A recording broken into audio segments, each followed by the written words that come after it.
Hello students, welcome back. This is doctor Shweta Malani and आज जो topic मैं आपको पढ़ाने वाली हूँ दैट इज जिम्नोस्पर्म्स। जैसा कि हम सब जान रहे हैं कि we are right now in class 11। We are right now dealing with chapter 3 that is plant kingdom. Plant kingdom में we have studied till pteridophytes and on your demand I also made a video to explain what is homospory and heterospory and how heterospory actually led to the formation of seeds. Having done that, let us study gymnosperms in detail. So, if we go by the word, कि भाई what are gymnosperms? इनको नाम gymnosperm हमने क्यों दिया? In group of plants को why did we give the name gymnosperm? So, if you go by the word, the term gymno means naked, and sperm means seeds. So basically these are the first plants where seeds were formed and those seeds were also naked. Now what do I mean by naked seeds? Just have a look at this diagram. This is the ovule and we know that the ovule forms the seed. So this is the ovule, this ovule will form the seed. This is the case of gymnosperms. Gymnosperms. In case of angiosperms, if you observe, this is an angiosperm.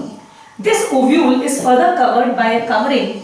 This covering is called as ovary, and this ovary is eventually going to form the fruit.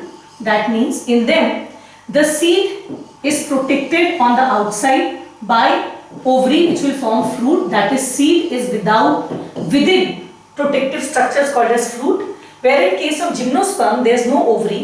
That means the seeds are naked. That means they do not have an external protective covering. So let us have a view of both the types of seed. So this is the gymnosperm seed. You can see it over here. The gymnosperm seed, where this is the embryo. The seed contains the embryo and this is the seed. And in case of angiosperm, you can see that this seed is actually covered externally by another structure called as fruit. So the word gymnosperm means naked seeds. These are the first plants which form seed, and the seeds were naked. That means they were not covered by any protective covering in the form of fruit. Gymnosperm seeds are very common. We are using it in our day-to-day life. For example, here you can see chilgoza seed. Chilgoza is used in the cooking. You'll see it in the kitchen quite often. When we are making some good dish, we use chilgoza. Besides, I can show you, this is the seed of ginkgo. These are actually alternatives of nuts. जो हम बहुत सारे nuts खाते हैं ना, many of the nuts are gymnospermic nuts. That means the gymnosperms do form seeds, and the seeds are also, not only do they help in agriculture, but the seeds are also edible.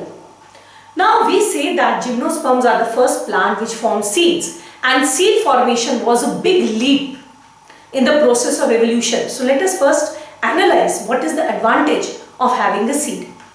First, the seed gives protection. You can see here, this is your developing embryo, and this developing embryo, if it is covered on the outside, by the ovule which is forming the seed, so the embryo remains protected.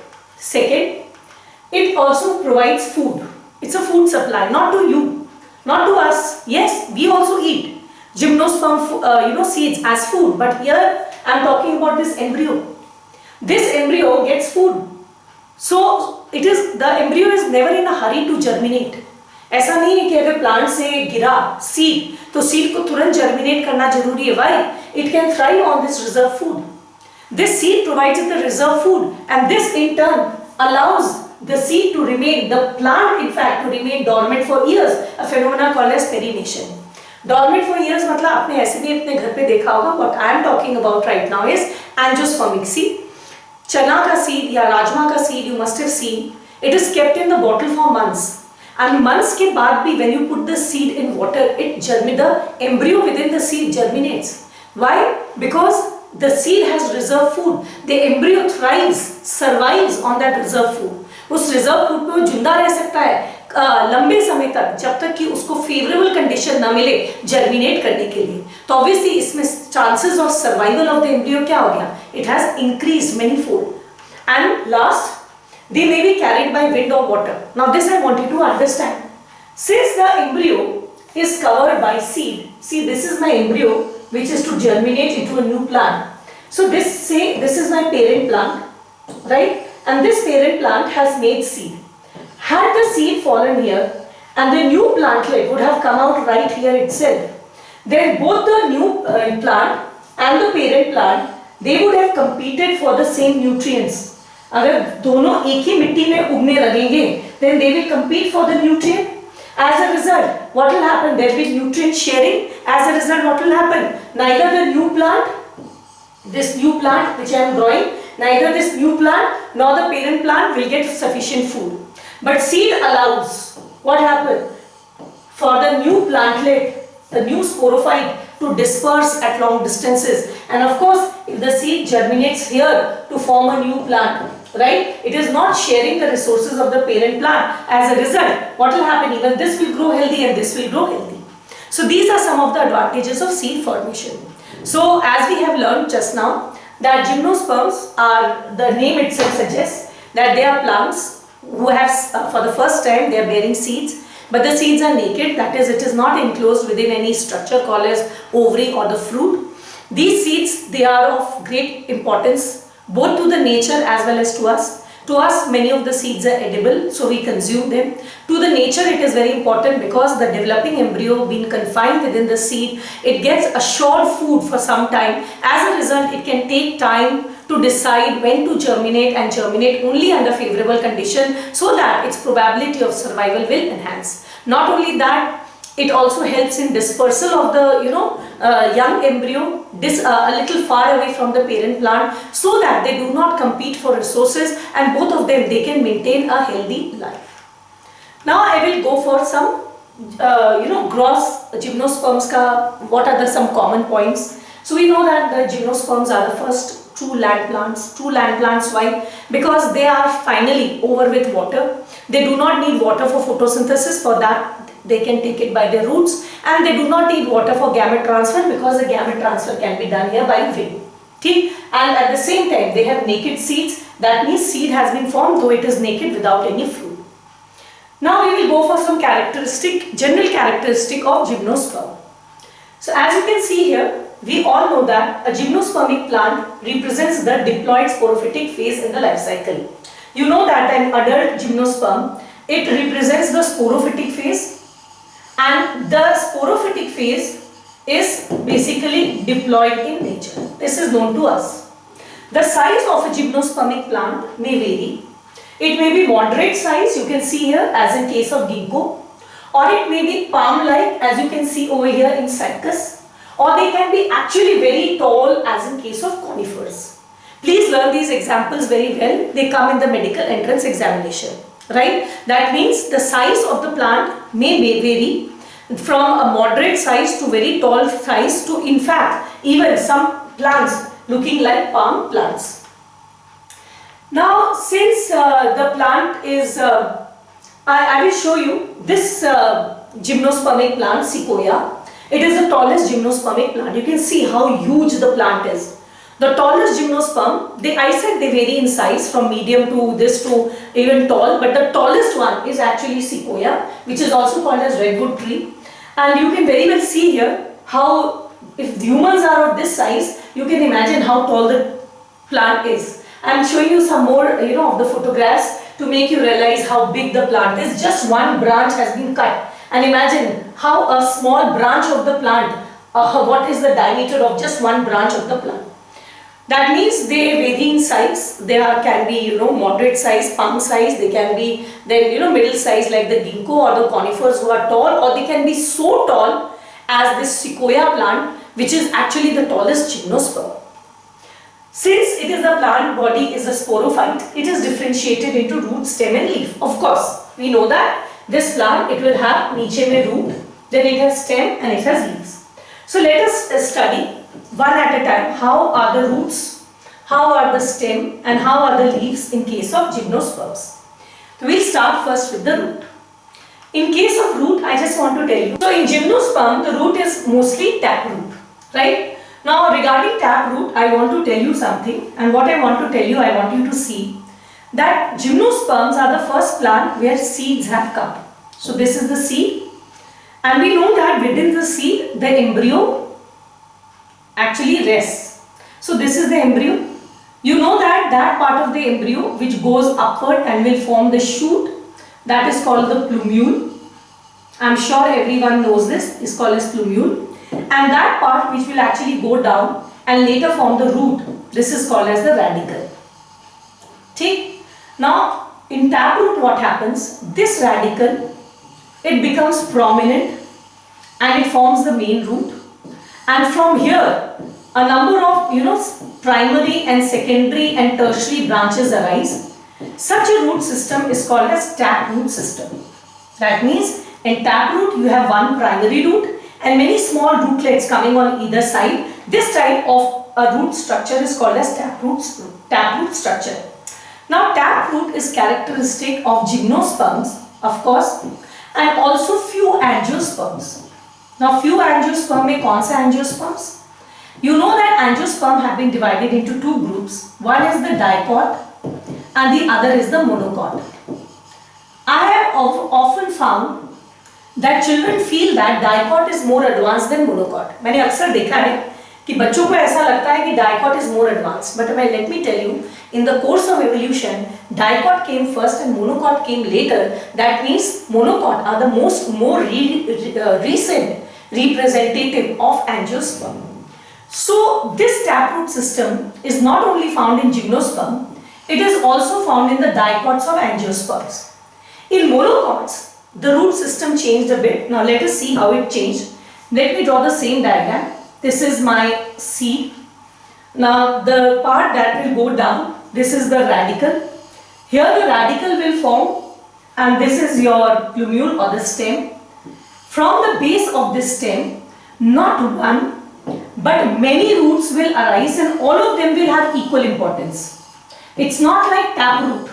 It's not like taproot where we have only one primary root and other are just branches of the same. No, here all the roots are equally important. That means better water absorption can take place. That means monocots are more advanced and more recent version of the angiosperm.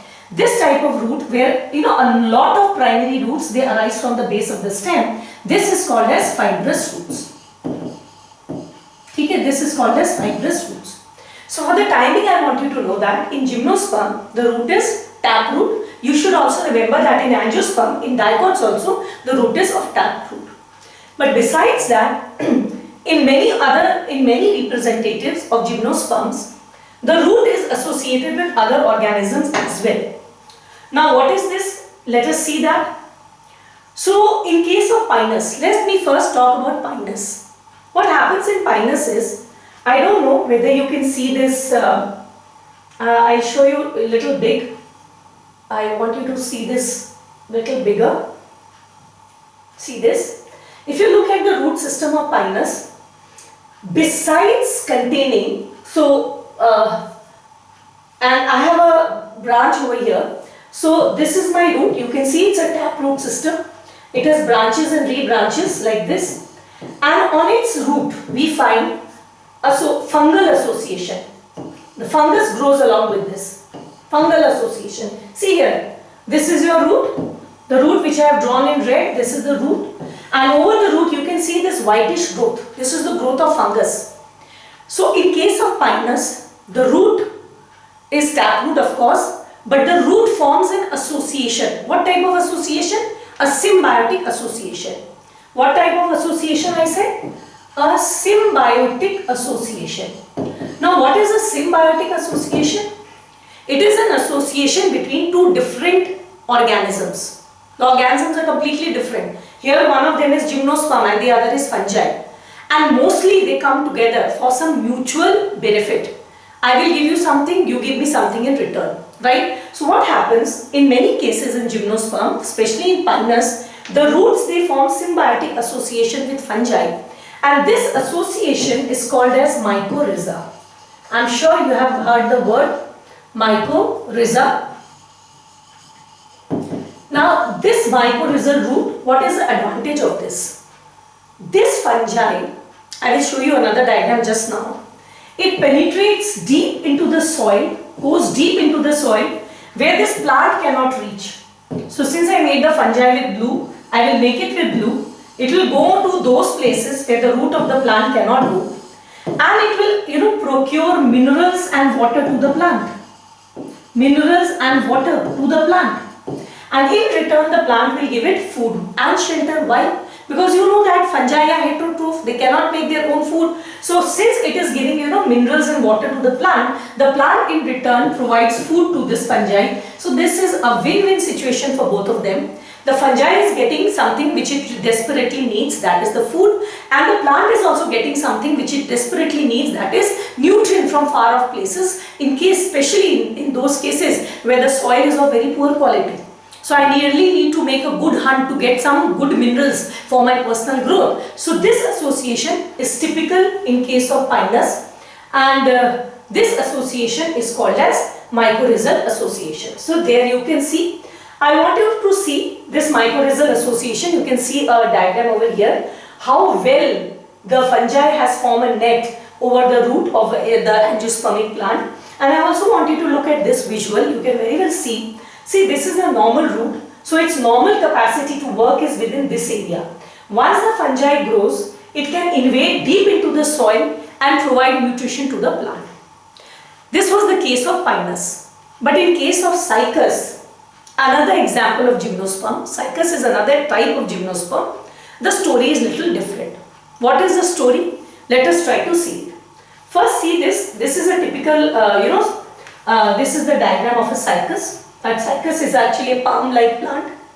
Here what happens, the plant has a normal taproot that is characteristic to gymnosperms. So it has below the soil, it will have the normal taproot system which is characteristic to the phyla, gymnosperm. Besides that, look at it.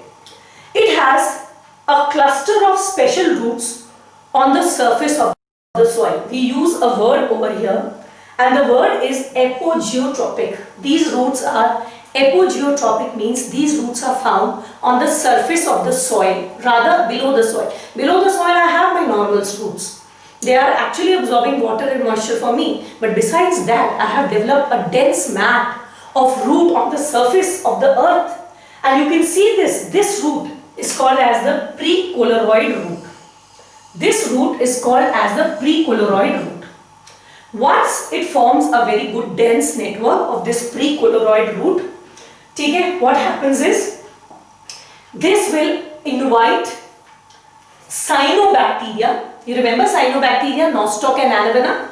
You studied about cyanobacteria in chapter 2. They belong to kingdom Monera. They are also called as blue-green algae. They invite this cyanobacteria to stay within their roots. This cyanobacteria will actually enter into their roots. How? By making a crack on their roots. Crack karega, and then this will penetrate inside their root. Once it penetrates inside the root, a lot of morphological and anatomical changes take place within the root. Root के अंदर की anatomy में बहुत changes होते हैं, adjustment होते हैं. कोई नया घर, आपके घर पर भी कोई नया मेहमान अगर रहने आ जाए तो there is a lot of adjustment ना.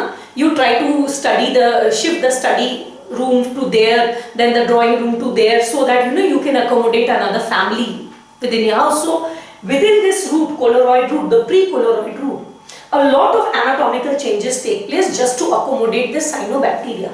And this cyanobacteria, as you can see over here, it is allocated a fixed place on the root. It has a fixed zone. See, within the coloroid root, the cyanobacteria zone, a zone is actually fixed for them where they inhabit. So once these changes have taken place, you remember I said they are called as the precoloroid roots. Once the cyanobacteria enters inside the root anatomy changes to great extent, and then this root is actually called as coloroid root, and the coloroid root has come from the term because they look like corals. So we call them coloroid root. Now within their root, the cyanobacteria stays. Now this is again a symbiotic association like the previous one. That means both of them will be benefited. Now what is the benefit the plant will get? The Cycas plant, what benefit they will get? They will get a very, very, very precious element, that is nitrogen. Because cyanobacteria, if you remember, I taught you in chapter 2, they have special cells called as heterocysts and within this heterocyst, these are special cells which can fix atmospheric nitrogen. So once the cyanobacteria invades inside this root, it traps atmospheric nitrogen and passes it to the plant. Okay, very good. What does the plant give back in return? The plant in return will also give back something to this bacteria. So what the plant will give is, of course, shelter, and second, it will also give it carbon compounds, that is food. Carbon compounds will be provided to it. So we have seen that though in gymnosperm, the typical root is the tap root, but many of the gymnosperms, they show various associations with different organisms. For example, in Pinus, the association was with a fungi and that was called as the mycorrhiza. In case of Cycas, the association is with a bacteria called as blue-green algae or cyanobacteria, and the specialized roots are called as colloid roots. Now, talking about these colloid roots, I want to show you some more things. Every cycad plant will form a symbiotic association with the nitrogen fixing cyanobacteria. I told you earlier, symbiosis means living together of differently named organisms, mostly, with a purpose of some benefit, mutual benefit. Now, cycad, what do they provide? They provide carbon and stable environment to the cyanobacteria. In return, what do the cyanobacteria provide? They provide fixed nitrogen, right? These cyanobacteria are endosymbionts. You saw that. They were found within the root, so they are endosymbiont, living within the roots of cycad. Here I would like to emphasize on one point, and that point is, cyanobacteria, if it agrees to stay with, the cycads in their root, it is actually obliging the plant. Why? What is the plant giving to cyanobacteria? It is going to give it food. But you must remember, the first organism on this earth who could do actually photosynthesis was cyanobacteria. So if I am capable of something and you give me that something, so in a way you are not obliging me, it's I am who is obliging you. Something I am telling you is something like this, that say I enter into a symbiotic association with you where I give you knowledge and you give me food, right? You are not obliging me because I can make my own food also. I have a house, I have a kitchen, I can make my own food. So this is something I didn't want. I am not getting something exceptional from you. You are getting something from me, knowledge, but you are not got it. So that way, cyanobacteria, they are the first phototrophs on this earth. They can make their own food, but still, since they are the most primitive bacteria, they are able to thrive under very unfavorable conditions. Unfavorable conditions maybe ye jinda reh lete, right? Second, they have a lot of flexibility. Flexibility in what sense? They can not only make their own food, but they can also trap atmospheric nitrogen, right? And third thing is, they can live as both autotroph and heterotroph. So since their structure was a very suitable one, many of them they adapted to life in symbiosis. That means many of the cyanobacteria, they are associated with many plants, just helping them out. One of them is the cycad. The cycad, harbors the cyanobacteria. The cyanobacteria gives it nitrogen. In return, it gives us a stable environment and some carbon source. So when cyanobacteria stays within this colloid root, it is no longer autotrophic because it is not making its food. This plant is providing it food. So there it is actually chemo or heterotroph.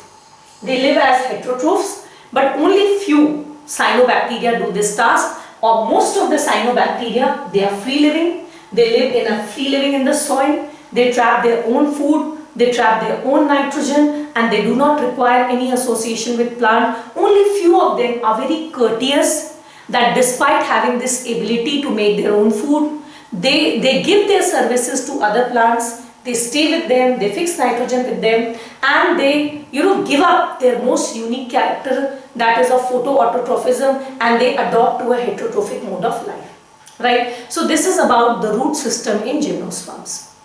Now, before I move into STEM, I just want you to go through what I have taught till now. I just told you that gymnosperm, the main plant body, is a diploid sporophyte which is distinguished into root, stem and leaf.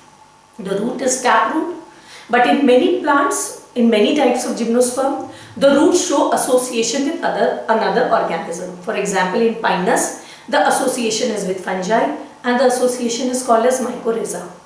In case of Cycas, the association is with cyanobacteria and the root is called as coloroid roots. Right? Now once we have done the root, now let us move to the next topic, that is the stem. In case of gymnosperms, the stem you can see is varied. In some of them, like Cycas, if you see, the stem is unbranched. There is no branches in the stem, just leaves coming out from one part. There is just one stem and the leaves are coming out. So it can be unbranched as in case of Cycas. It can be dichotomously branched. You see, the branches always they come out in pairs, in two, as in case of ginkgo, or they may be very highly profusely branched as in case of conifers. So the stem can be varied. Please learn all these examples because that is important. And these stem, they obviously bear vascular bundles, and in gymnosperm, you know that the vascular bundle consists of xylem and phloem, but in gymnosperm you know that the xylem has only tracheids, no vessel is found. I taught you earlier in my lectures, and in phloem they have sieve cells, not sieve tubes. This is the basic difference. But here I will like to draw your attention to another plant called as gnetum. I like to draw your attention to a plant called as gnetum. What about this gnetum? Gnetum is one type of gymnosperm which is considered as connecting link between gymnosperms and angiosperm because it bears many of the angiospermic characters as well. इसमें बहुत सारे angiospermic characters भी पाए जाते हैं. जैसे one of the characters is, I told you that vessels is absent in gymnosperm. It is found only in angiosperm, but gnetum is an exception. It is a gymnosperm, but it is an exception. It has vessels and it has sieve tubes, which are characteristic only of angiosperm. Right? So I always tell you this small thing. One fine day, a new plant did not come from the previous plant. There was no magic one fine day. You will always find connecting links. As in case of pteridophytes, you saw that some of them, they had started bearing the cones. Some of them, they started showing heterospory, which is actually characteristic of gymnosperm. Similarly, some of the gymnosperm will show some characteristic of angiosperm. You know, just showing that there will be a soft transition from gymnosperm type of plant to angiosperm type of plant. Right? So this is about the stem. Now let us come to the leaf.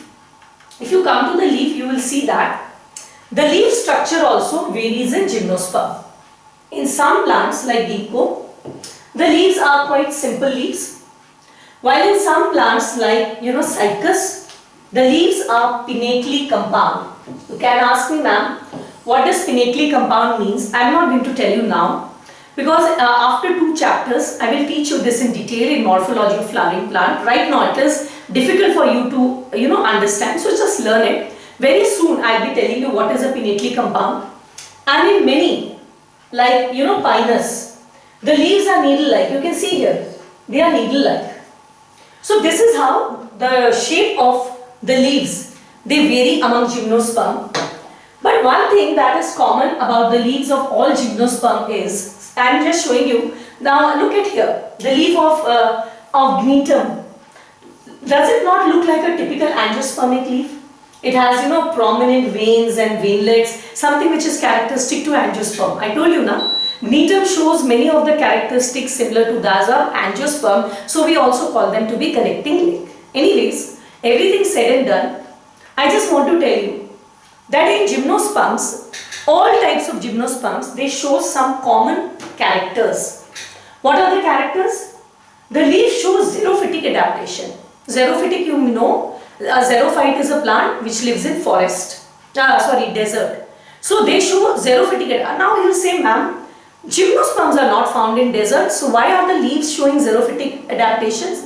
Yes, you are absolutely true. Gymnosperms are not found in deserts. Rather, they are found mostly in hilly areas आप जब किसी hilly area Shimla Manali वगैरह में जाते हैं तो वो जो पहाड़े आपको दिखती है उस पे जो लंबे लंबे पेड़ आपको दिखाई देते हैं, most of them are gymnosperms. So yes, they do not stay in desert area, but why did I say that the leaf shows xerophytic characters? And what are the xerophytic characters the leaf shows? One of them is, a thick cuticle. Look at here. The outermost covering, the waxy layer of the leaf is called cuticle. And this waxy leaf, it has a very thick cuticle. A thick cuticle is a xerophytic character. Xerophytic character means those characters which prevent loss of water. भाई रेगिस्तान में क्या चीज की कमी है? पानी की कमी है ना, तो पानी का लॉस ना हो, ठीक? That is called as xerophytic characters. So leaf has very thick cuticle. You can see that. It has sunken stomata. See here, this is sunken stomata. The stomata has gone inside huge chambers. Why? If the stomata is exposed, there will be more transpiration. So I made it sunken. And if this is my surface, if I had stomata over here, transpiration ज़्यादा होता. I put it in such a structure. Now it has gone inside. I protect. So now what will happen? The chances of transpiration will reduce. So it has sunken stomata, again a xerophytic character, and the leaves are needle-like. Needle-like leaves means what? It reduces the surface area. जैसे ही आपका surface यहाँ से आपका पानी loss होता है, जैसे ही मैंने इसको ऐसा कर दिया, तो obviously surface area कम हो गया, तो obviously loss of water क्या होगा? कम होगा. That means you will see all the characters of the leaf. They resemble the xerophytic characters. That means they resemble the characters of those leaves of those plants which are found in desert. Now that's surprising. Gymnosperm do not stay in forest. वो तो forest में नहीं रहते.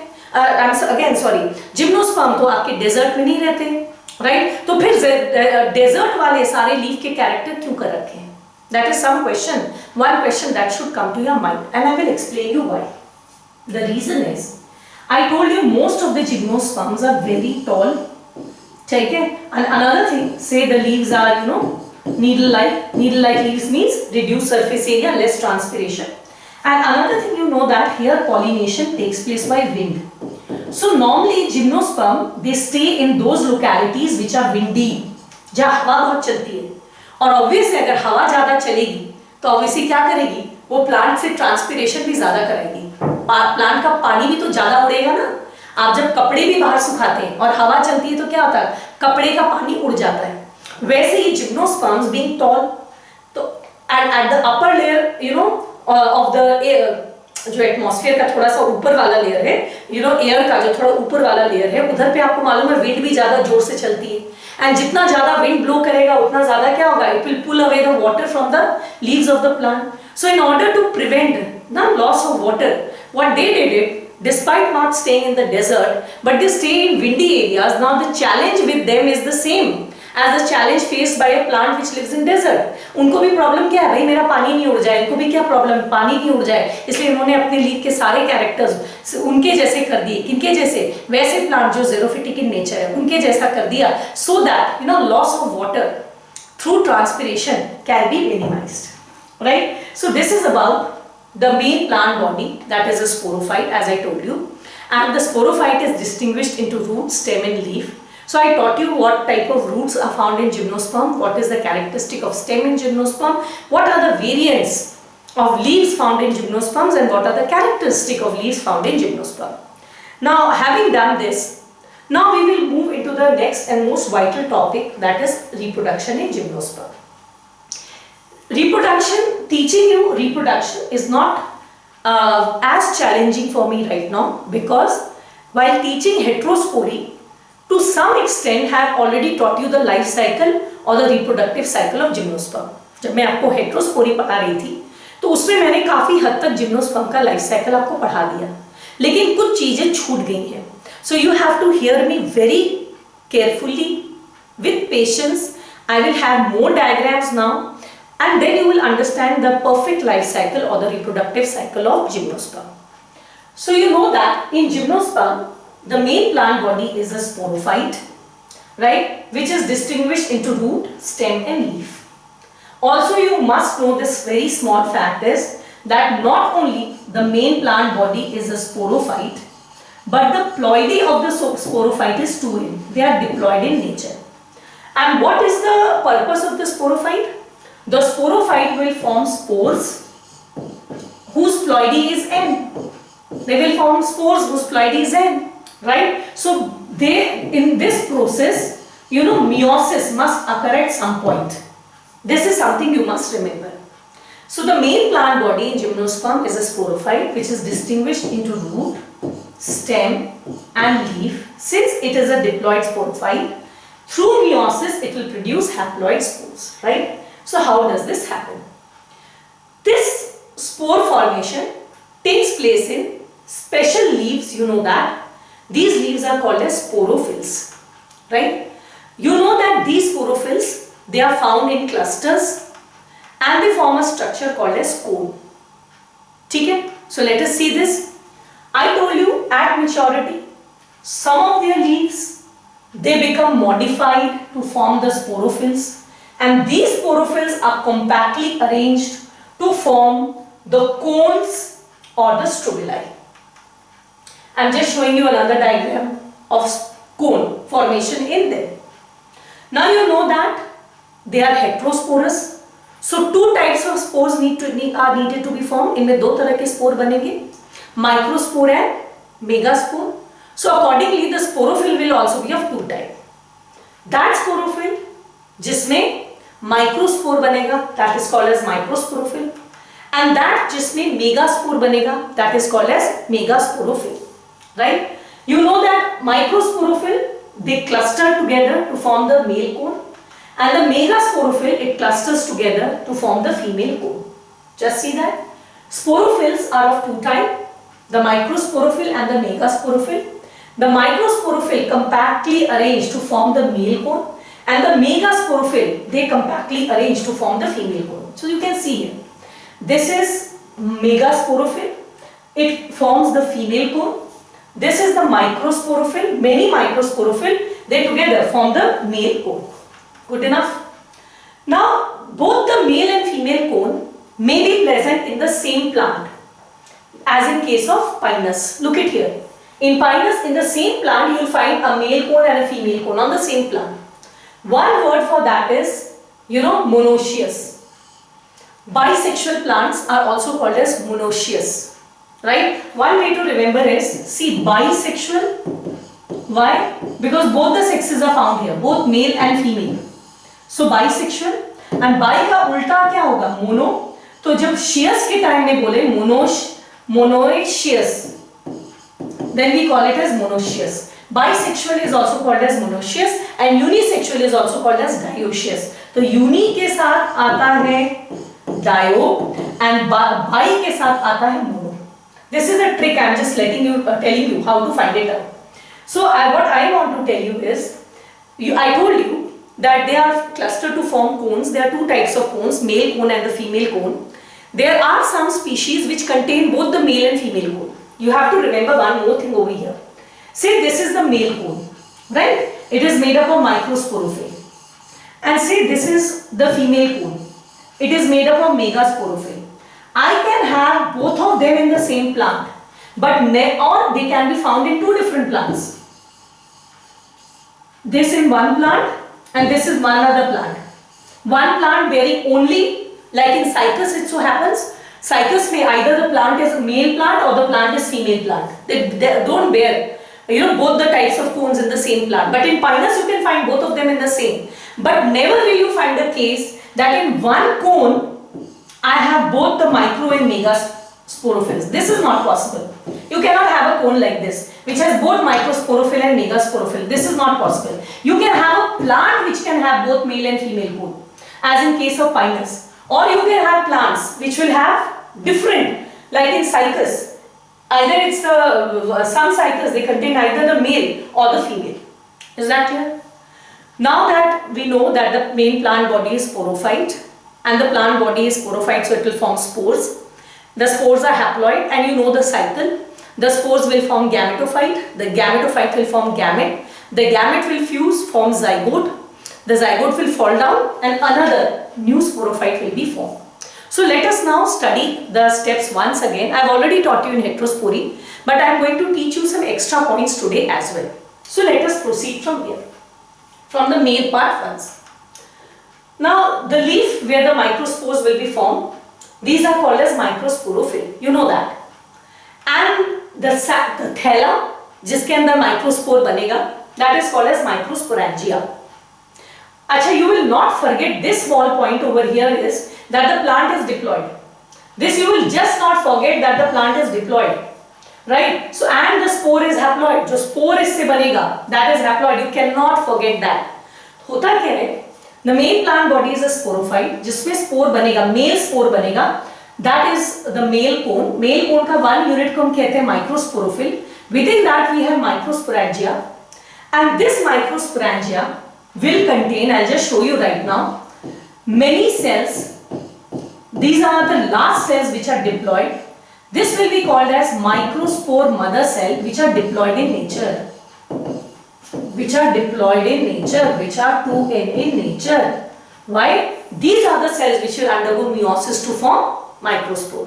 भाई कोई cell होगा ना जो meiosis करेगा, तो जो सेल meiosis करने के बाद माइक्रोस्पोर बनाएगा, उस सेल को हम लोग क्या बोलेंगे? माइक्रोस्पोर की मम्मी. ये तो इनकी मम्मी हुई ना, microspore mother cell. Suppose there is a boy called as Ram, तो the lady who gave birth to Ram, what will I call her? Ram की mummy.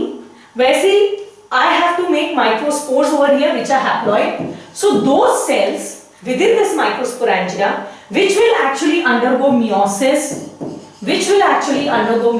to form microspores. What will I call them? I will call them microspore mother cells, right? So as you can see, we will see by animation only.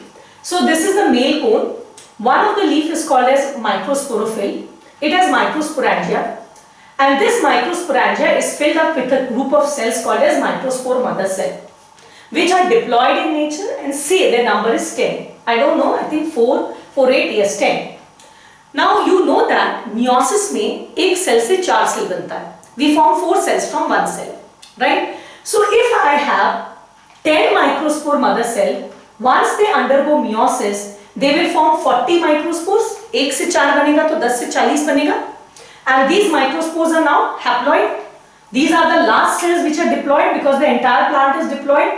This is microsporophyll, this is microsporangia. इसके अंदर है microspore mother cell.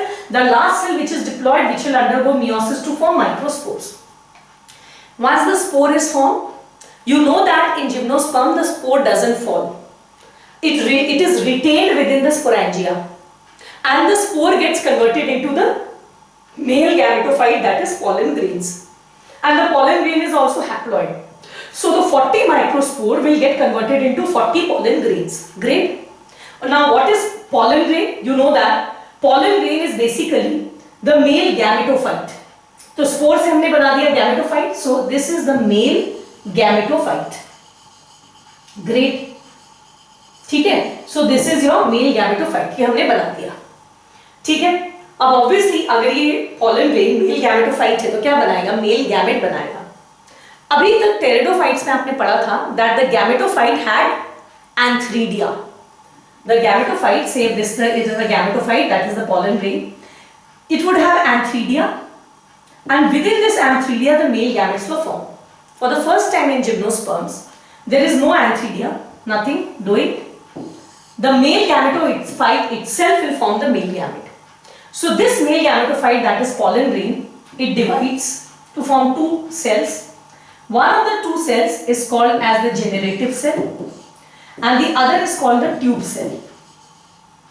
ठीक है? It's called the tube cell. And also one thing you remember, that in gymnosperm, the gamete transfer is not by water, it is through air. And another interesting thing is, in gymnosperm, it is not the gamete which is transferred through air, it is the gametophyte which is transferred through air, because you know that in gymnosperm and angiosperm we say that the pollination is the process of transfer of pollen grains, and pollen grain is not the male gamete, it is the male gametophyte, right? So male gametophyte, that is pollen grains, will be transferred, and it is of 2. I'm just telling you how it happens. Say ये मैं यहाँ पर ऐसा बना देती हूँ, ये मेरा मेगास्पोरोफिल है बेटा, I'm just drawing it over here. And से यहाँ पर मेरा का मेगास्पोरेंजिया है, एंड यहाँ पर सपोज मेरा एग है, pollen grain यहाँ पर आया, ये pollen grain यहाँ पर रेड में है, but I am making it with blue, it will come here. I told you it is divided in 2 cells. This is called as the tube cell, and this is called as the generative cell. Tube cell will form the pollen tube, right? It will form the pollen tube, and the generative cell will divide to form the two male gametes. Now this tube will carry both the male gametes towards the egg. One of the male gamete will fuse with the female gamete to form the zygote, and the other male gamete will eventually degenerate. ये degenerate कर जाएगा. So I just wanted to tell you here कि actually चीजें कैसे होती हैं. तो मैंने आपको दिखाया कि the main plant body is a sporophyte which is diploid in nature. So its main task is to make spore. It will make on special structures called as sporophyll. Within the sporophyll is found sporangia, microsporangia, and the microsporangia is filled up with cells called as microspore mother cells. These are the last cells which are diploid. Because the plant is diploid, they will immediately undergo meiosis to form microspores. Of course, the microspore number will increase by 4 because meiosis में one cell produces 4 cells. These spores will not fall down like pteridophyte. Spore गिर गया था और अलग से heart shaped gametophyte अलग बना था, नहीं. They will be retained and the spore will get converted into pollen grain. So if you look at this, let me draw it with the same color blue. If you look at it, let me make it with red. So initially what was here? Microspore mother cell. Now this microspore mother cell then got converted into microspore, and this microspore then got converted into the male gametophyte, that is pollen grain. This pollen grain, initially it is 2 cells. One cell is called as generative cell and the other is called as tube cell. And it is not the male gamete but the entire male gametophyte, that the pollen grain, will be transferred to the female. The tube cell will form the pollen tube and the generative cell will form the 2 male gametes. That means the pollen grain transfers the male gamete. One of the male gamete will fuse, the other can eventually degenerate. Is that clear? So let me show you by my animations once again. So this is the pollen grain. Pollen grain will form the male gamete. It will form 2 male gametes as I showed you. So this is how a pollen grain looks like. It is divided in 2 cells. One is called the generative cell, the other is called as tube cell. The tube cell will form the pollen tube and the generative cell will form 2 male gametes which will reach to the female part. So I am sure by now you understand what happens in case of how a male gamete is formed. So the plant is a sporophyte. It has sporophyll, it has sporangia, it has microspore mother cell which go undergo meiosis to form microspore. This microspore immediately get converted into male gametophyte pollen grain, and the pollen grain does not have antheridia to form male gamete. Rather the pollen grain itself forms the male gamete, 2 male gametes. And it is not the male gamete which will be transferred, it will be the male gametophyte, that is the pollen grain, which will be transferred. So now that you understood here, I want you to understand one more point, because if you understand this, it will be easier for me to teach you the other part as well. And that one point is, here what you have noticed, one thing that you have noticed, you must notice it, that is, say if I had 10 microspore mother cell, all of them underwent meiosis to form 40 microspore, all of them formed 40 pollen grains, and each pollen grain carrying 2 male gamete. That means if I am starting with 10 microspore mother cell, I land up making 80 male gametes, right? And this is necessary also. Why? क्योंकि आपको पता है पहला angiosperm में they are oogamous. Now what do we mean by oogamous condition? By oogamous condition we mean that the female gamete is going to be one, large and non-motile, and the male gametes are going to be very small and large in number, and they are going to be motile. In case of gymnosperm and angiosperm, the male gamete is also not motile. That is why the pollen grain they transfer them. ऐसे ही motile कब चाहिए होता है जब पानी से जाते हैं, अब तो हवा से जा रहे हैं, तो फ्लैजेला का होना नहीं होना कोई बात नहीं है, हवा से बल्कि जाने के लिए आपको विंग्स चाहिए. इसीलिए जिम्नोस्पर्म की pollen grain, I just show you, they are winged so that they can easily move by wind and carry the male gamete to the female. What I want to tell you over here is male gamete जब भी fertilisation internal होता है यानी कि female के अंदर में होता है, फीमेल गैमेट एक ही बनता है, जबकि male gamete are produced in large numbers, be it plants, be it animals, be it humans. Male gamete is always produced in large numbers. So what happens is here, since I need to make a lot of pollen grains, अरे हजारों में pollen grain बनाएंगे तब ना कोई एक आध जाकर फीमेल प्लांट में लैंड करेगा, अदरवाइज it's just a जुआ, it's just a gamble. I've made the pollen grains, I have just spread it out in all directions. I don't know where the female plant is actually, and they are just going here, everywhere, just trying to find out and figure out. So male gamete actually needs to be produced in large number. So all the microspores, they underwent meiosis to form microspore. Microspore mother cell underwent to form microspore, and all microspore they form the male gametophyte, that is the pollen grain, and all pollen grains will form male gamete because I need male gamete in large number. In contrast to that, I just need one female gamete because the fertilization is internal. In internal fertilization, I need only one egg, right? I just need to form only one. Female gamete is only one in number. Male gamete needs to be produced in large number, right? So that is why there is some change in this cycle when we study how it happens in the case of the female part, that is megasporophyll. में कैसे चीजें होती हैं उसमें थोड़ा different आएगा. So let us see that. Now let us see, keeping what I told you just now in your background, let us move ahead. As I told you, this is the female cone, and a single unit of the female cone is called as megasporophyll. You all know that. Within the megasporophyll is found megasporangia, and since the plant is a diploid, right? So since the plant is a diploid, it is a sporophyte diploid, and megasporangia has to form megaspore. Okay, it has to form megaspore which is haploid. So I will need a process called as meiosis. So इसमें भी I must have a number of cells, and I must call them as megaspore mother cell, which will undergo meiosis to form megaspore. Now look at the trick over here. But in this case, I need only one megaspore. Male में I wanted as many microspore, so that I could have as many pollen grain, so that I could have as many male gamete. Here I do not need as many female gamete. I need only one female gamete. So I need only one spore. Right? I don't need a lot of spores, because every spore will form a female gametophyte and every female gametophyte will form an egg. I just want one egg. So what happens is, in this case, the cells which are found within the megasporangia, all of them are not megaspore mother cells. Rather, these cells are called as nucellar cells or nucellus. The nucellar cells are of course diploid in nature. They are diploid. Only one of the nucellar cells,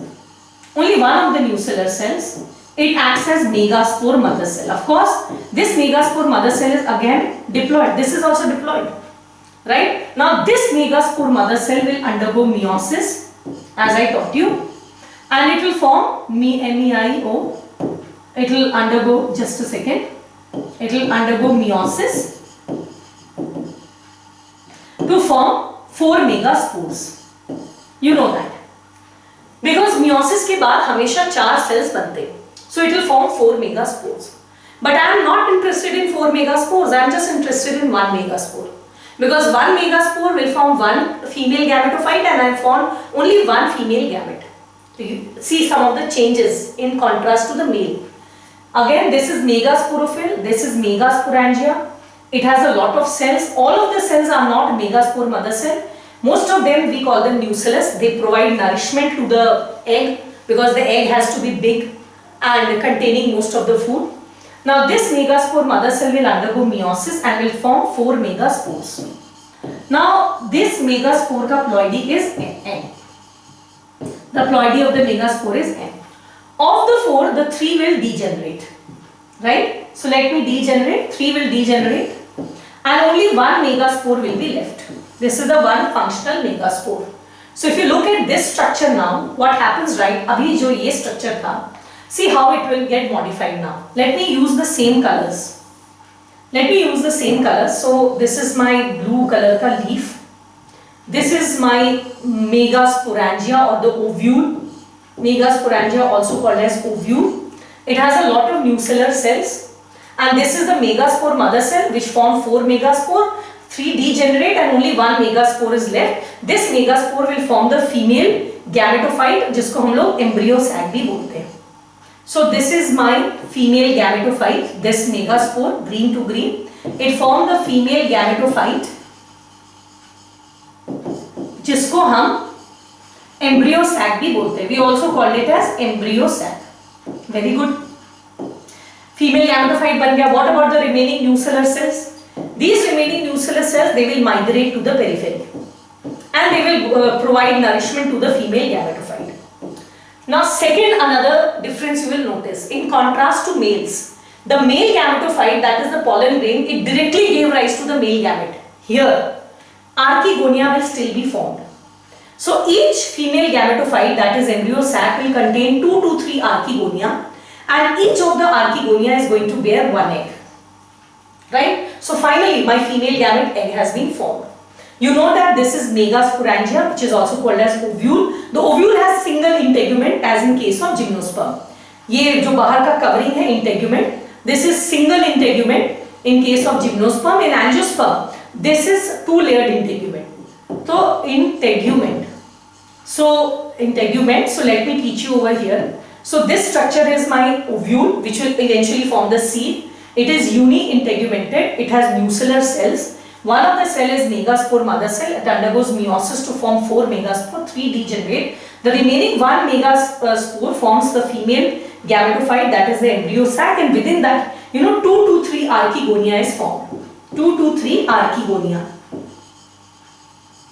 is formed, and within each archegonia an egg is formed. अब क्या होगा? यहाँ पर at the mouth the pollen grain will come. So with which color should I make the pollen grain? I am making the pollen grain with green color. So let me just remove some part of it and just show that the pollen grain has landed over here. I told you the pollen grain has 2 cells. One of them is the tube cell and the other is the generative cell. The tube cell will form the pollen tube, and through this pollen tube the generative cell will form 2 male gametes. These male gametes, they will proceed towards the archegonia, right? And they will fertilize the egg. And once the egg is fertilized, I don't know with color, let me continue it with green only. This will be called as zygote, right? The zygote will be formed. Now the zygote will develop into an embryo, and this embryo, right? I just want you to see some more things. So now this embryo, they will form embryo enclosed by this red color. Ovule will form the seed. But have you ever observed that one seed containing more than one plants? यहाँ तो 3 archegonia है ना, हर archegonia में एक egg है. अगर सारे के सारे एग फर्टिलाइज हो जाएंगे तो यहाँ तो 3 एम्ब्रियो बनेगा, यानी कि ये ओव्यूल जो सीड बनाएगा तो एक सीड के अंदर से 3 बच्चे निकलेंगे. ऐसा तो कभी होता नहीं है. What happens? Even if all the 3 archegonia का egg gets fertilized, they compete with each other for resources, and eventually 2 of them will die, and only one of them will form a viable embryo. So just let me remove some of the things now. ये mail वाले को हटा देते हैं, अंदर वाला भी थोड़ा सा हम लोग हटा देते हैं, and let me now draw it again, and let the nucellar cells be here, and let this be my the archegonia which survived, and this is the zygote, and this zygote will eventually form a small plant, right? This is the plant with leaf, etc. This is called the embryo, and this embryo enclosed within the ovule will form the seed. This seed will fall down from here. Finally यहाँ seed बन गया. This seed will fall down and the seed will germinate to form another sporophyte, right? So this is how things they work in case of gymnosperms. So now that I have taught you this, I'll give you a quick recap once again. So this is a female cone. This is the megasporophyll. This is the megasporangia. The megasporangia contains a number of diploid cells called as the nucellar cells. One of the nucellar cells acts as megaspore mother cell. It will undergo meiosis to form 4 megaspores. Of the 4, these megaspores are haploid, and 4 megaspores. Of the 4, 3 will degenerate, and this single megaspore will actually develop into the female gametophyte. So actually you have to understand that this is your blue, this is like this, and this has developed into this, the female part. This leaf will again go away, and within this, where will the nucellar cells, they will arrange at the background. Now this is the female gametophyte, that is embryo sac. It will form 2 to 3 archegonia, each archegonia will produce an egg, right? And this egg will eventually get fertilized. So now let me draw it once again. So this is like this is the leaf. The pollen grain will come here. It will form a pollen tube. The male gametes will move here. It will fertilize to form the zygote. The zygote will form embryo, but only one of them will form embryo, and this embryo enclosed within the female gametophyte of the previous plant and the megasporangia or ovule of the previous plant. This is called as the seed, and this is how the seed was formed for the first time. Since here the male gametophyte and female gametophyte have been made different. आपका काम है mail, अब मेरा काम है female gametophyte का काम है seed banana. So this female gametophyte enclosed within megasporangia and containing the embryo, this forms the seed. This seed will fall down and a new plant will be formed. So with that, the entire reproduction in gymnosperm I have taught you. It is time for a quick recap with the help of this diagram.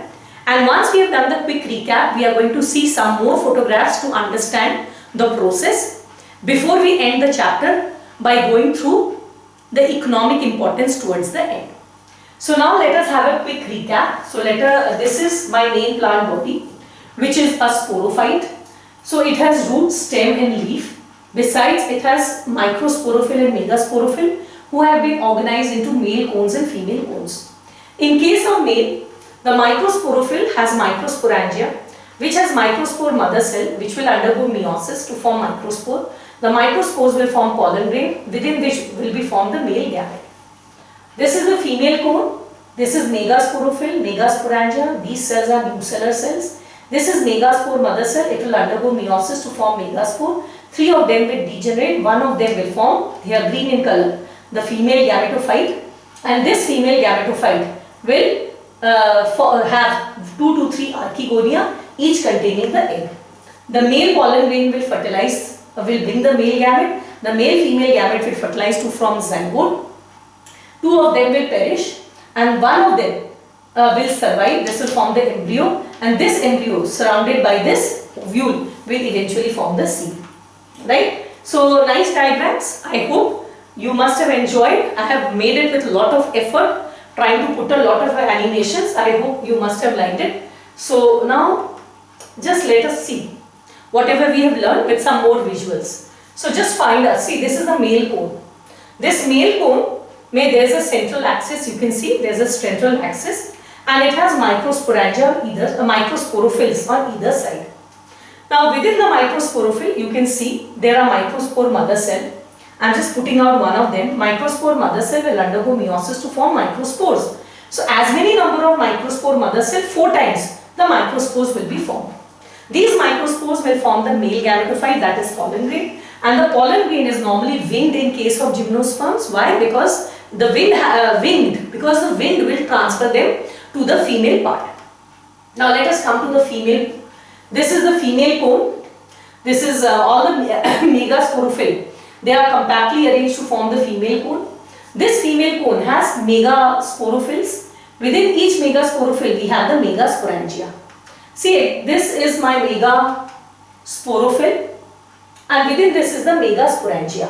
So you can just see that.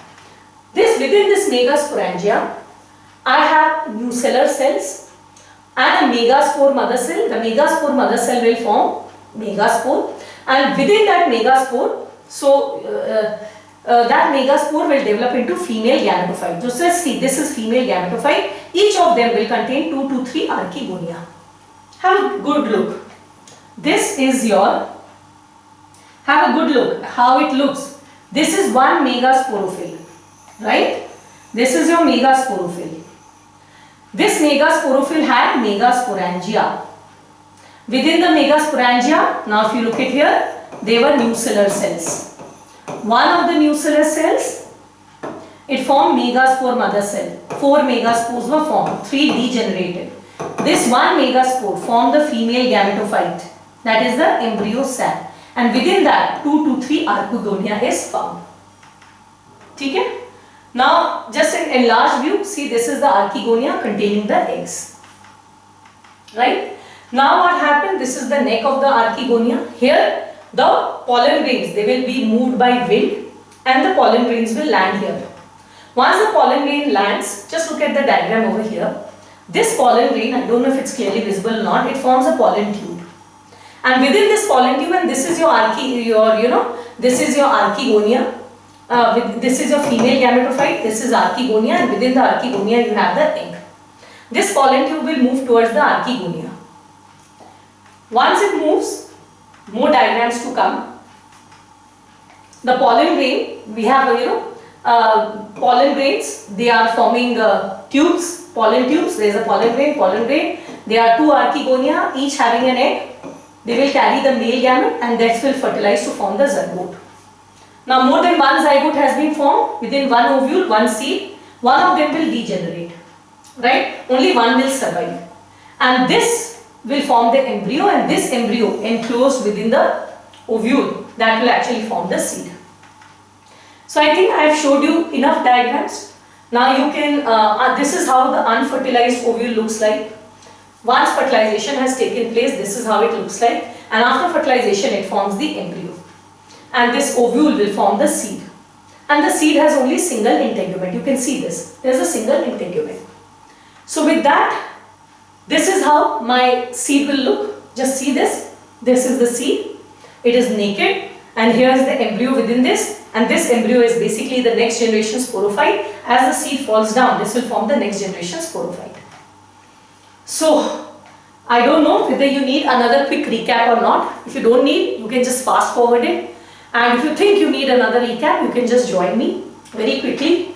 This is microsporophyll. All the microsporophyll, they form a male cone, and megasporophyll, they form the female cone. This is microsporophyll, microsporangia, microspores. Microspore will form the male gametophyte, which will form the male pollen grain, will form the male gamete. Similarly, this is megasporophyll, megasporangia, megaspore. It will form the female gametophyte embryo sac. Within the embryo sac, we have archegonia. Within the archegonia, we have egg. Right? The male gamete will be transferred to the female one. Now, this egg will form the zygote. The zygote will form embryo, and this embryo is enclosed within the female gametophyte and sporangia, which is from the ovule, and this complete structure is called as seed. The seed will fall down, it will germinate. Once the seed has fallen down, it will germinate and a new plantlet will arise. So there is this diagram showing everything once again. If you feel you have already understood, you can fast forward it. But if you feel like joining again, you can see. So the main plant body is a diploid sporophyte. It has male cone and the female cone. Within the female cone, you have megasporophyll. Within megasporophyll, you will have megaspore. 4 में से 3 will degenerate. The single megaspore will form the female gametophyte. It will contain 2 to 3 archegonia. Each archegonia will contain an egg. Right? Now, in case of male cone, this is microsporangia. Microsporangia will form microspores, which will form pollen grains. The pollen grain will land here. They will form a tube. It will fertilize to form zygote. This zygote, after fertilization, it is covered by this ovule, this blue structure, ovule. This is ovule. It forms the seed, and within the seed, the new plant is formed. This will fall down, and a new plant will be formed. As you can see here, that in gymnosperms, the main plant body is a sporophyte, and the sporophyte is found every time. जब आपका pollen बन रहा होता है या female gamete बन रहा होता है, तो भी किस पे बन रहा होता है? Sporophyte पर. So the entire life is a sporophyte. And seed से भी जो निकलता है वो sporophyte है.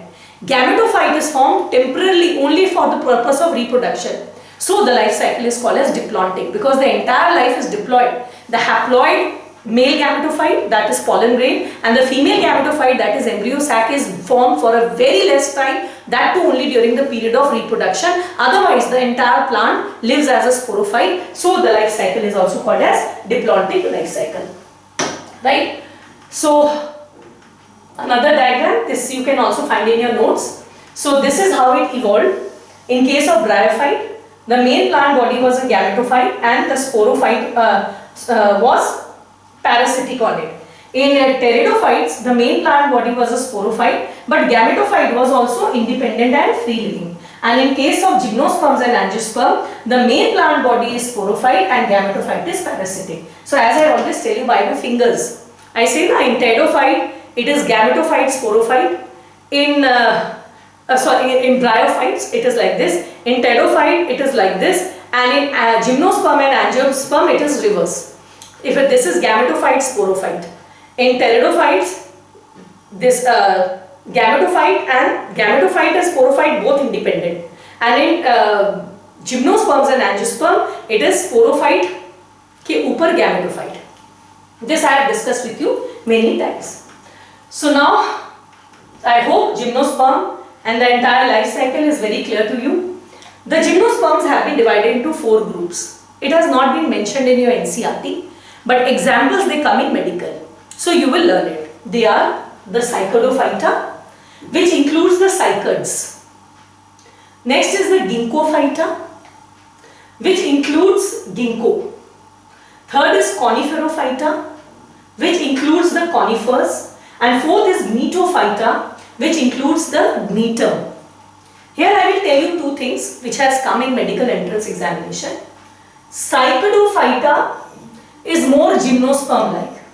Now this is more advanced, this is more advanced, and gnetum is more angiosperm-like. So not more gymnosperm, you can say it is more pteridophyte. क्योंकि pteridophyte से बना gymnosperm से बना angiosperm ना. So this is the most primitive type of gymnosperm. So it is more like pteridophyte, and this is more advanced, so it is more like angiosperms.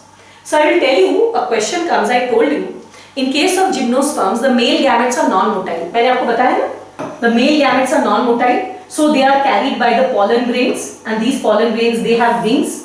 The male gametes are non-motile, so they are carried by pollen grains which have wings. I told you, the male gametes are non-motile. But you remember in pteridophytes, the male gametes were motile. So cycad is the only group among the gymnosperm where the male gamete is still motile. Where the male gamete is still motile. This is the only group. It also is still motile. It came in medical entrance examination once. So I want you to know. This is the most primitive type of gymnosperm. Then this, then this, then this. This has more angiosperm-like characters. It has vessels. It has, leaves like angiosperm, and it has more pteridophyte because there is a transition ना pteridophyte से बना gymnosperm. So this is the only group जहाँ male gamete motile है. In all others, the male gamete is non-motile. Why? Because it is being carried away by the pollen grains which are motile. So it is something like this. If I am carrying something, so that thing may not be motile na, because I am carrying. So that is how it happens. So once we have done this, let us see the examples. Cycadophyta, it includes cycads, just showing you some of the figures. Ginkgophyta includes ginkgo. Gnetophyta, it includes gnetum. If you look at a gnetum, you will obviously think it to be an angiosperm. It is very close to angiosperms. And conifers, you have seen them very well, containing the cones. So this is. The last topic for today is economic importance. What is the economic importance of gymnosperm? First, they form seeds which are edible. I showed you in the beginning of the lecture. Chilgoza seed, ginkgo seed, cycad seeds, they are edible. They are sort of nuts which we consume. Timber. Gymnosperm provides us, timber. It provides us wood. And I will tell you, the wood is soft wood. थोड़ा soft wood होता है, and it is used for making soft furniture. It is used for making the sleepers. It is not as heavy. So in the sleepers, in railway, train में जो sleepers होते हैं, you cannot make them very heavy. So they are basically made from gymnosperms. So they have soft wood. The same can be used in formation of light furniture. Question भी आता है कि why are they soft wood? Because इनमें tracheids उतने thickened नहीं हैं, right? Tracheid के बने हुए हैं, but the tracheids are not as thickened. So the wood is little soft. They are used in making plywood, packing cases, railway sleepers. जो फल वगैरह आते हैं ना, फल मंडी में जो लकड़ी में जो पैक होकर दे, all gymnospermic wood. Paper. Many gymnosperms are used to make paper. Fiber board. आप जिस board में even exam लिखते हैं, such boards are also made from them. Linoleum. This is sawdust. इससे linoleum and plastic वगैरह बनता है. Resins are used for paints, polishes, waxes. And ephedrine is a drug that is obtained from them. This is used in respiratory ailments. So some economic importance you can obviously go through.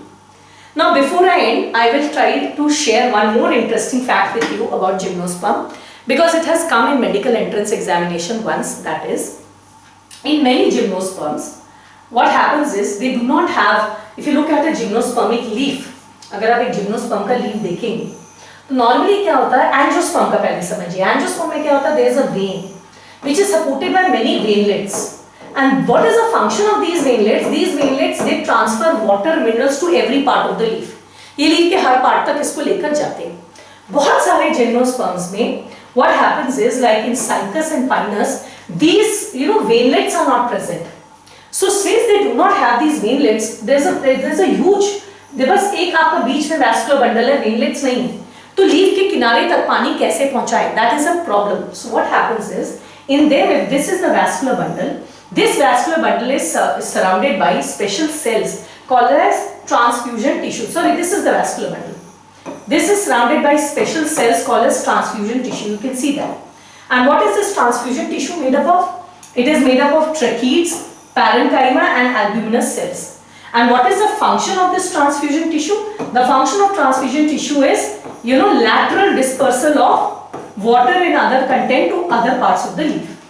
So the tissue immediately surrounding, this is the tissue immediately surrounding the vascular bundle in the leaves of gymnosperm like Pinus.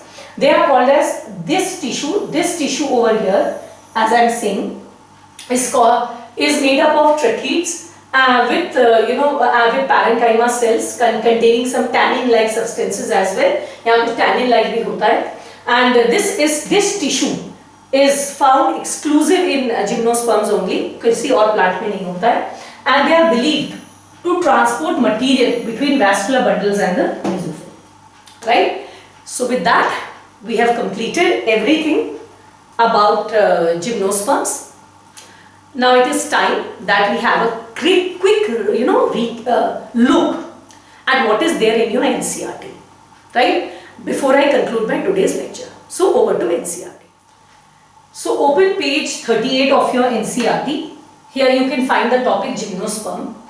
Now it is given over here that the term gymnosperm means, gymno means naked and spermia means seeds. They are the plants where the ovule is not enclosed by ovary wall. The seeds that develop post fertilization are not covered, that is naked. Gymnosperm का size क्या? I told you some of them are medium sized or tall trees or shrubs. The tallest one is redwood, that is sequoia. The roots have fungal association in the form of mycorrhiza in Pinus. In Cycas, they have special nitrogen fixing roots, colloid roots, which is associated with nitrogen fixing cyanobacteria. About stem, it can be unbranched as in Cycas, branched as in Pinus and Cedrus.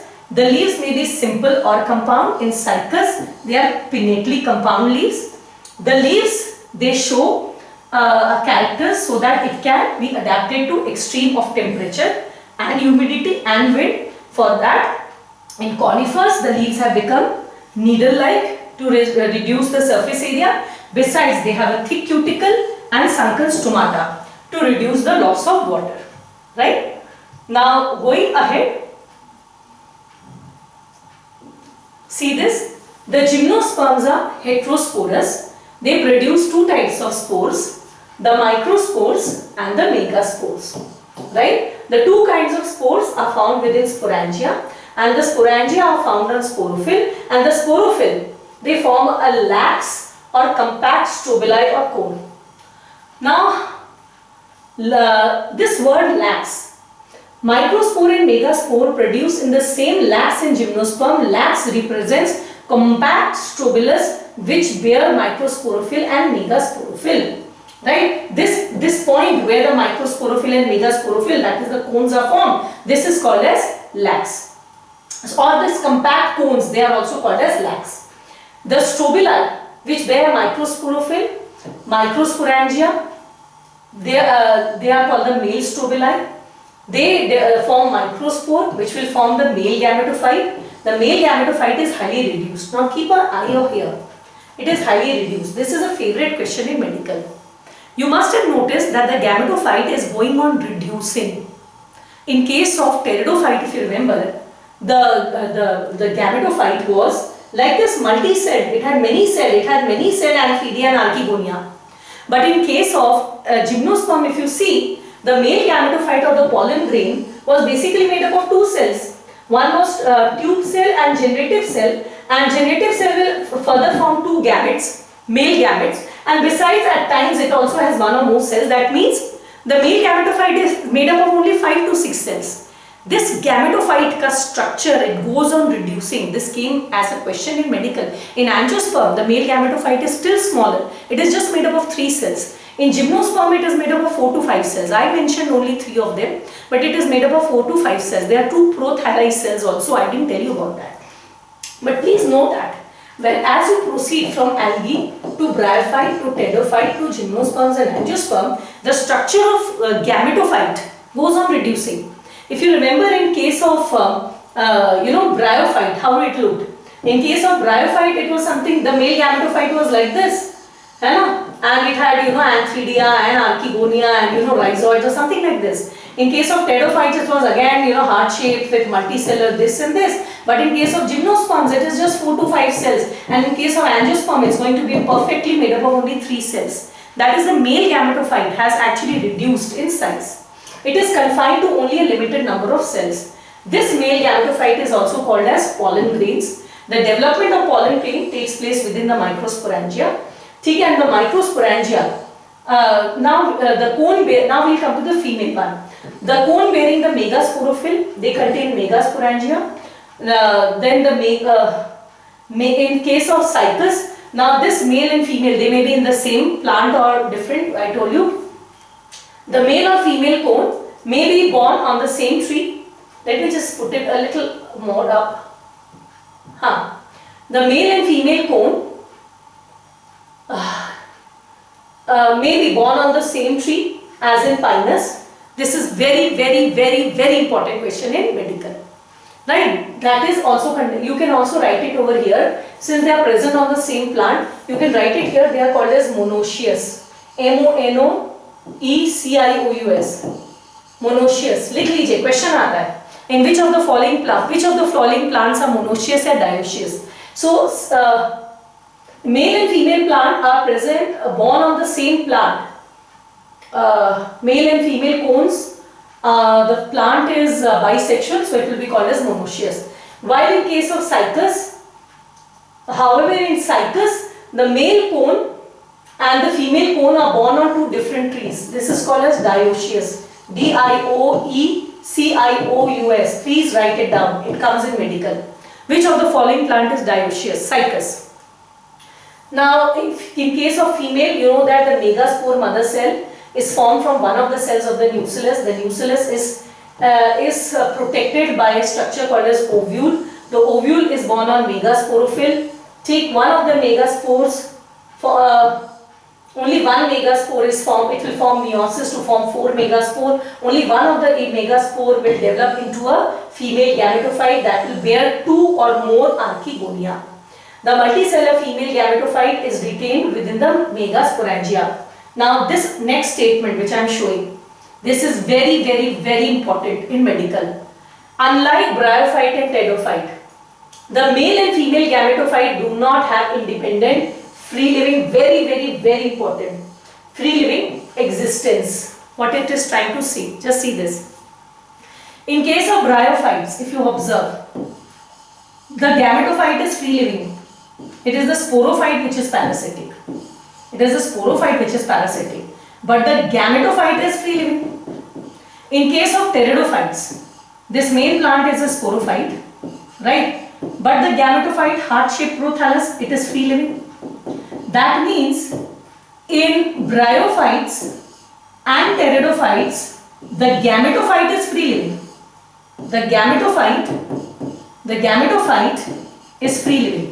So unlike bryophyte and pteridophyte, in gymnosperm, the male and female gametophyte are not free living. You saw that? They are found where? If this is my plant, this is my sporophyll, here is the sporangia, and here is the gametophyte. The gametophyte is parasitic. So this you have to learn. This really comes. Okay? Where it is free living. So in bryophyte it is free living. In pteridophyte it is the gametophyte is free living. Let me draw it a little more clearly. So in bryophyte I'll just draw it here. I'm just drawing the gametophytic stage. In bryophyte, it is free living. In pteridophyte, it is heart-shaped prothallus. It is free living, pteridophytes. So both of them are free living. Please, I want you to learn this. It really comes free living. But in case of gymnosperms and angiosperms, if you observe, this is the sporophyte, this is the sporophyll, this is the sporangia, and within the sporangia the gametophyte is formed, the gamete is formed, the gamete fuse, and the next generation sporophyte is formed. That means it is not free. So with that we have come to an end on the topic gymnosperms. As I always say, these topics are quite new to you, though you must have understood everything, but I have a genuine advice that please see this video at least 2 times more. I'm sure you will never forget it. I see normally children finding problem in plant classification at least later on. बाद में 12 में आपको फिर ही मुश्किल लगने लगेगा. So why don't you clear your concepts just right now? So I will. That is my advice that comes up every day. And with that, as I always say, please put your comment at the bottom of the lecture and let me know how you liked today's lecture and what else you would you expect out of me. You spoke about heterospory, so I made a special video on that. So you can put your ideas and whatever you need in the comment box, and please do endorse if you really liked it. Please press the bell thumbs up sign over there, the like sign, and if you are new, please subscribe it. I'm sure it's going to help you in long run. Press the bell notification so that immediately you will know whenever we upload a video. And with that, I just wish you that you stay well and you study well, and we'll meet in the next class discussing about angiosperms. Till then, stay safe, stay healthy, stay happy, but keep studying. Thank you.